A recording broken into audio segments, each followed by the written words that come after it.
This heavy door kept the noise of the ambulances out, but Youngman was always imagining he heard sirens.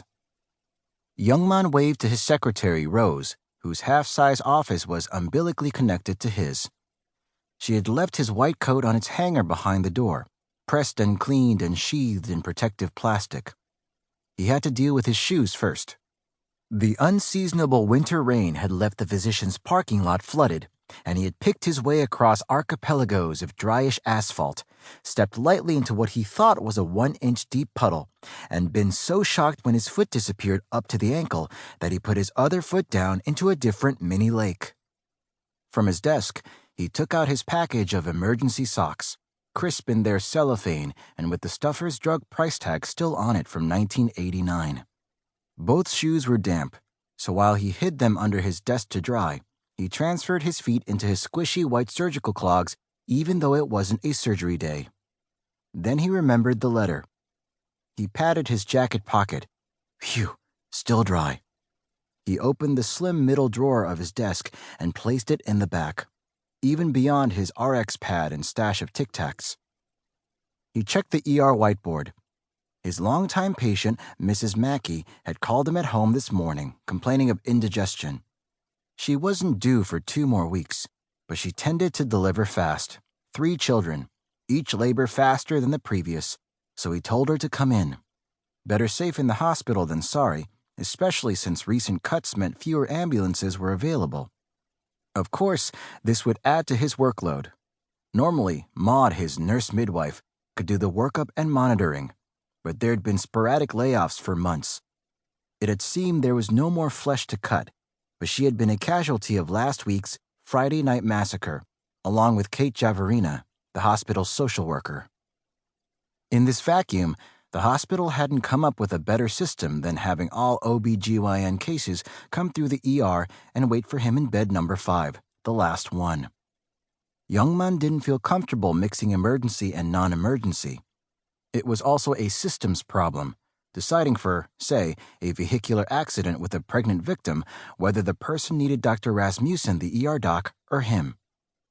If I'm busy with another patient, without Maud there to assess it could be dangerous, he challenged Odin Tinklenberg, the young hospital president with the curiously old Norse name. We all have to do more with less, Dr. Kwok, he'd said, if we're going to keep Horse's Breath General viable in this market. Market, Youngman scoffed to himself. They were talking human beings, not rubber balls or boxes of cereal.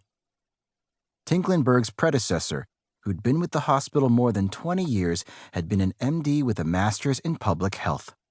Odin was an MBA, brought in 2 years ago by the private management company Synergistic Action Network U.S. Health Systems, which had made the tantalizing promise to the Board of Trustees that Horse's Breath General would be debt-free in a mere 2 to 5 years. The precipitously aging and dwindling population of the town meant a shakier financial footing. The hospital could regain its former stability if they gave Tinklenberg free rein to do his magic. But all they'd seen so far was fewer staff, fewer supplies. Even basics like IV saline and Tylenol were troublingly often in short supply. Telephone problems, which used to get fixed right away, languished for days. Also, their ER had been downgraded 1 trauma level, then another. The new sign at the entrance read, Minor injury only, not 24-hour. For emergency, please dial 911. The remaining doctors, nurses, and staff were busier than ever. The ER whiteboard was filled already. Patient, Oz, S. Doctor, Rasmussen. Notes, fell off ladder. Patient, Mackey, M. Doctor, Hokanen. Notes, well child. Patient, Mackey, A. Doctor, Hokanen. Notes, otitis med. Patient, Mackey, L. Dr. Kwok. Notes, P4G3, FedEx. Patient, Zimmerman, R. Dr. Rasmussen. Notes, abdominal pain. The Finnish name Mackey was by far the most common surname in the town. Whether on the ER whiteboard, in the high school honor roll in the paper, or in the phone book, Youngman was continually squinting into a thicket of Mackeys.